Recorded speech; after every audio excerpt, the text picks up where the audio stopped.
¿Cuándo se jodió el país? Tenemos que proteger la vida y la tranquilidad de los 33 millones de peruanos. Puno no es el Perú. Cada mes tiene un meme nuevo. Disolver temporalmente el Congreso de la República e instaurar un gobierno de emergencia excepcional. Primer presidente de origen campesino en 200 años de independencia. Queridos compatriotas, muchas gracias y que viva el Perú. La única vez que el Partido Morado logró algo sin querer quererlo.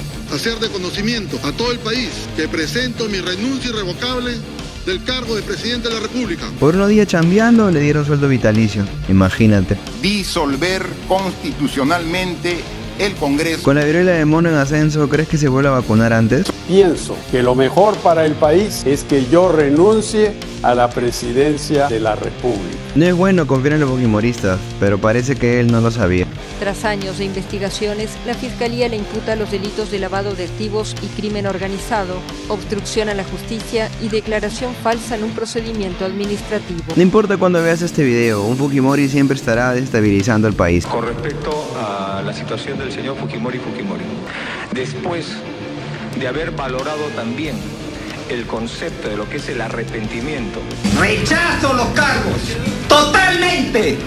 ¡Soy inocente! He llegado a la conclusión y me ha tenido de utilizar mi facultad constitucional de otorgar el indulto. Al menos algo bueno hizo, ¿no? Estas personas no son ciudadanos de primera clase que puedan decir 400.000 nativos a 28 millones de peruanos, tú no tienes derecho de venir por aquí.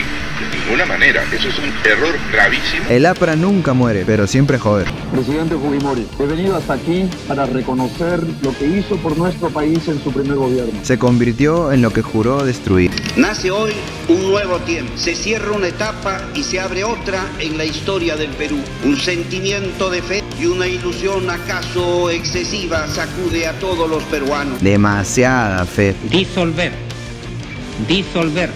temporalmente el Congreso de la República. ¡Ya basta!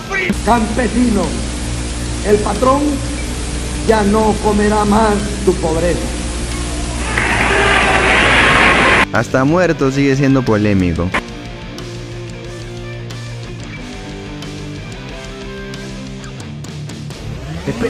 Espera. No hay que ir tan lejos para darnos cuenta que todo lo que ha pasado en el pasado sigue resonando aún en el presente. Un ejemplo de esto es la similitud que tuvo las elecciones del 2021 con las elecciones de 1990. Para asombro de muchos, en el 2021... Un sombrero típico de su provincia natal de Chota y un lápiz gigante. Esos son los símbolos con los que Pedro Castillo hizo campaña para la presidencia de Perú. Miles de académicos, miles de periodistas no entendían lo que pasaba. Es más, sucedieron cosas como esta. ¿Perdón? En la segunda vuelta llegan Marco Arana y Verónica Mendoza. ¿Por quién vota usted? Es que no van a llegar. Pero usted tiene 0,001% de intención de voto. ¿Cómo va a ser? Y sucedieron muchas cosas más en la segunda vuelta.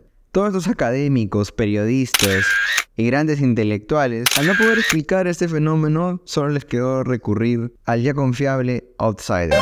¿Pero qué es un outsider? ¿Qué diablo significa? Son personajes que no pertenecen a los partidos políticos tradicionales y hacen promesas populares que en su mayoría no llegan a cumplir. ¿Tu gobierno va a tener o no va a tener contención social? Obvio que va a tener contención social. De hecho, vos conocés a mi ministra de Capital Humano. Estamos todo el tiempo trabajando en ello. O hacen promesas de que no harán algo, pero cuando gobiernan, lo hacen. Señores argentinos, les voy a decir algo. Yo, antes de subir un impuesto, me corto un brazo. ¡Ay! Pero esto nosotros ya lo habíamos escuchado antes. Una persona que prometió, una persona que dijo que no haría algo, pero que igual lo hizo. Y más. ¿Quién podría ser? A mí no me antoja salir, no sé, estar pensando en juergas o estar pensando en mujeres. No, él no es. Es el dictador más famoso de toda nuestra historia peruana, el señor Alberto Fujimori. Acompáñenme en La Amenaza Outsider en... Así te lo cuento.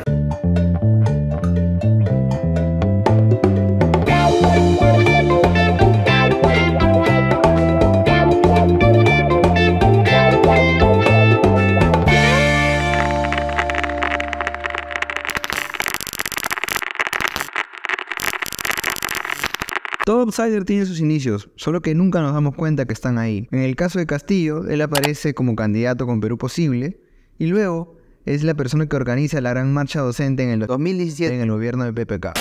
Castillo Terrones es el hombre que ha puesto contra las cuerdas al gobierno. ¿Y usted de dónde viene? De Chota, de Cajamarca. De Chota, Cajamarca. Sí, aparte de ser maestro, también soy rondero, a mucha honra. Pero la pregunta es, ¿quién le dio cabida a Castillo? Y fueron los fujimoristas. ¿Quién ahora representa a los maestros del Perú? Es Castillo y 25 representantes más de las regiones que han venido acá a Lima. Becerril es el mismo congresista que sistemáticamente ha llamado a Verónica Mendoza terruca y ha estigmatizado a otros congresistas del Frente Amplio. Pero en esta guerra todo vale. Los fujimoristas fueron quienes apoyaron a Castillo para que esta marcha tuviera más presión contra el gobierno de PPK. Así que los fujimoristas podrían ser el efecto mariposa. No lo sé, tú dime. De igual manera pasó con Fujimori. Muchos creen que apareció en el año 1990 y que ganó. Pero Fujimori había empezado su camino político antes, siendo rector en la Universidad Agraria de La Molina. En 1984 es nombrado rector de la Universidad de La Molina.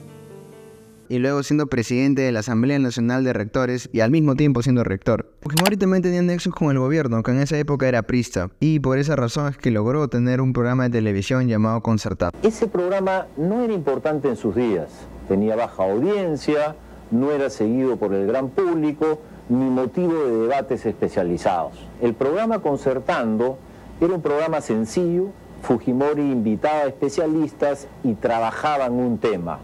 Aparentemente lo que le habría dado al programa a la posterior carrera política de Fujimori es una cierta capacidad de síntesis, un acostumbramiento a estar entre especialistas, a tener la última palabra, a estar en la obligación de sacar conclusiones de lo que decían los especialistas en una o en otra materia. Pero la gran pregunta es, si Fujimori era limeño y descendiente de padres japoneses, ¿cómo es que llegó a tener tanta llegada en las provincias y en los conos de Lima?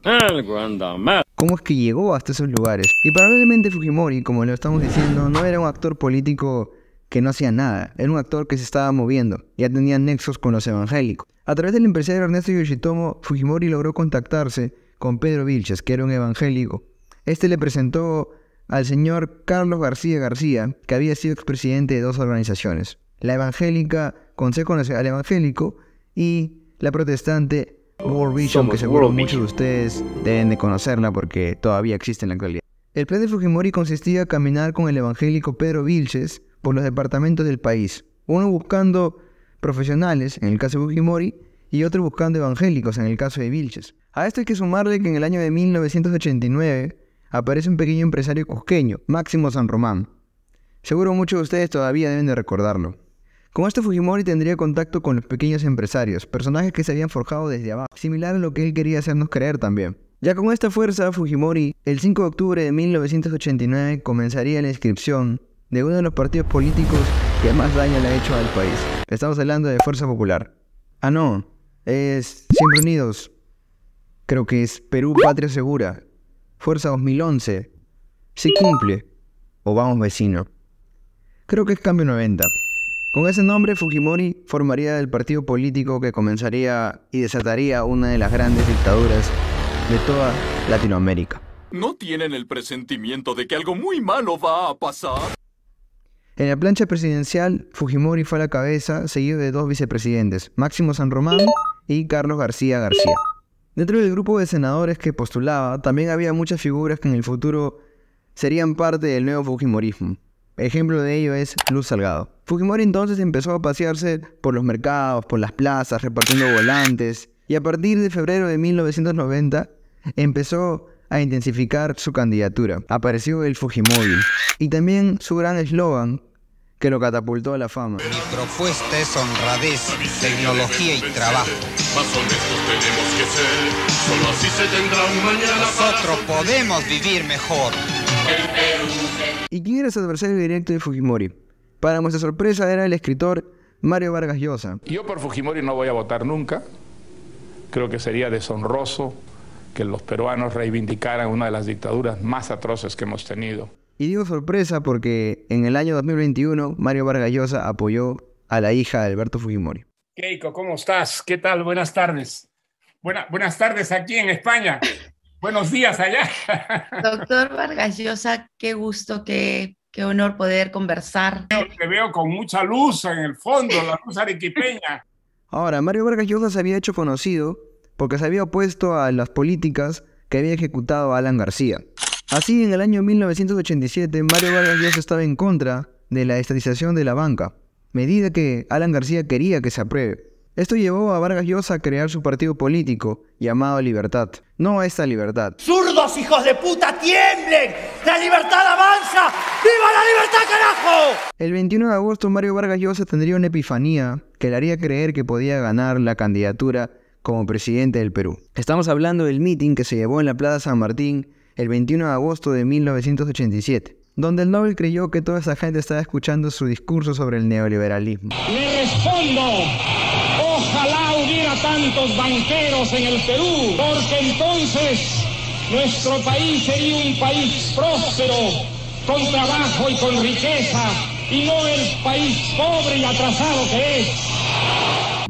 Además, para buena suerte del escritor, la mayoría de la población desaprobaba el gobierno de Alan García.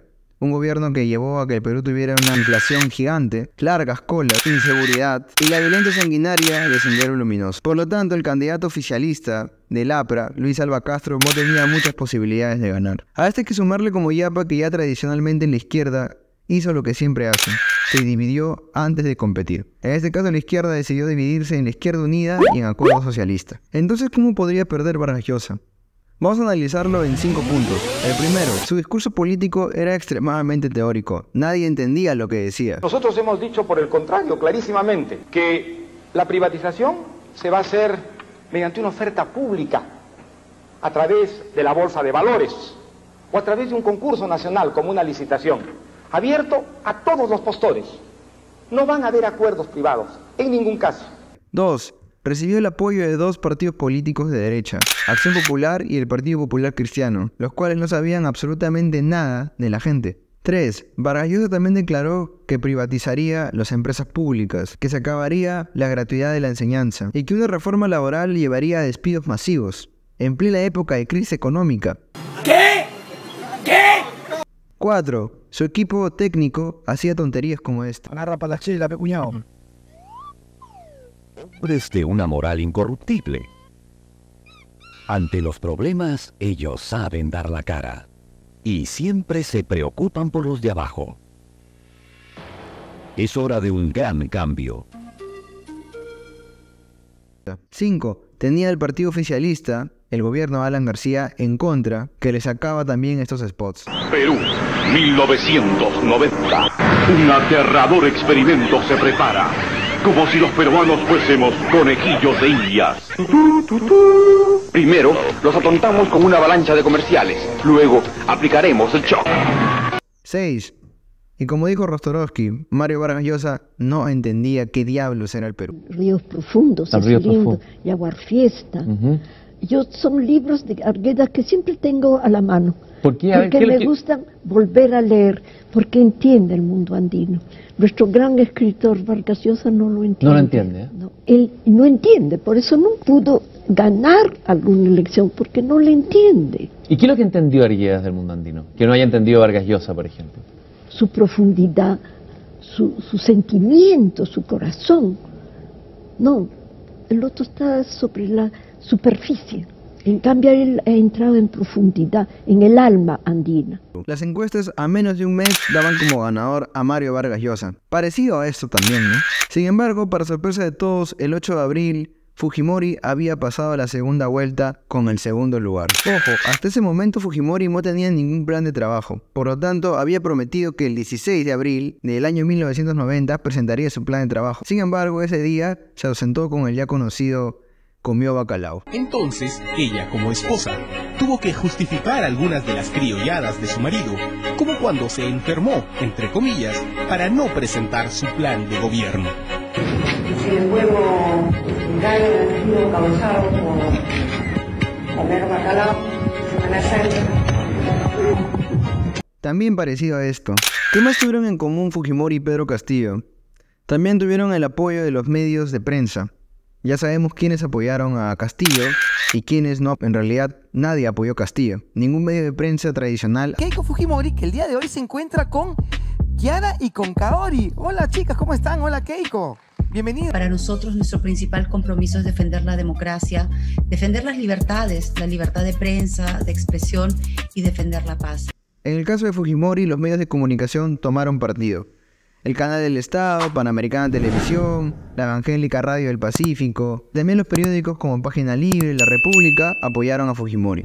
Para variar, América Televisión apoyó a un candidato que se asemeja a su política, algo que no debería sorprendernos, ya que también lo vimos en el 2021 en las elecciones presidenciales. Nadie nos va a callar la boca jamás.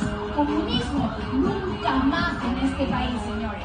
Una de las grandes denuncias que sí logró afectar a la familia Fujimori fue cuando Popo Olivera acusó se había hecho con el terreno Pampa Bonita, ubicada en Sayán, justificando que lo había logrado mediante la ley de reforma agraria. Un poco extraño, ¿no? Algo anda mal. A diferencia de Fujimori, Pedro Castillo sí recibió tierras de la reforma agraria. Cada arrendador cargaba a los patrones. Hasta el 64, cuando se dio la reforma agraria, ya desde ahí menoramos nosotros de ser esclavos de la hacienda, pero sí hemos servido bastante. Estas acusaciones que se le plantearon a Fujimori cambiarían el devenir de nuestra historia para siempre.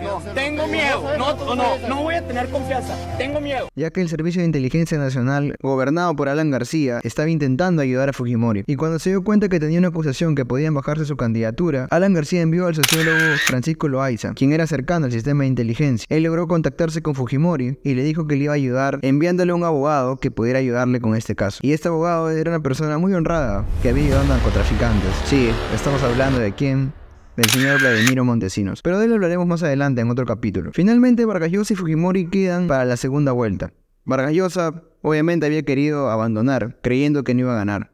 Obviamente no se estaba equivocando. Sin embargo, fue cuestionado y al final Vargas Llosa decidió volver otra vez a pelear contra Fujimori. Fue así que se llevó el debate presidencial. En este debate Fujimori desplegaría todas sus mentiras. Cosas que diría que haría, cosas que diría que no haría, pero que al final sí hizo. Ya conocemos al ya famoso que no iba a privatizar, ¿no? Sobre el rol empresarial del Estado, quiero decirle con claridad que nosotros mantendremos el control de las principales empresas públicas en las áreas donde el interés social así lo aconseja. No vamos a privatizar ni Petroperú, Entel Perú, Electro Perú. Y también que no iba a haber shock. Estamos a una semana de la gran decisión y el país debe recordar nuevamente que el frenemos el shock. Cambio 90 es el no shock. Cambio 90 es la estabilización con creación de empleo. Pero como todo buen outsider, Fujimori mintió. Y con esto logró ganar la presidencia del año 1990, imponiéndose por una gran mayoría frente a Vargas Llosa, un político de derecha que hasta ese momento no logró entender qué era el país y hasta la actualidad sigue sin entenderlo. De esta manera llegará a nuestras vidas lo que es llamada la dinastía Fujimori. Han pasado 34 años y un fantasma sigue recorriendo el Perú. El fantasma del Fujimori. El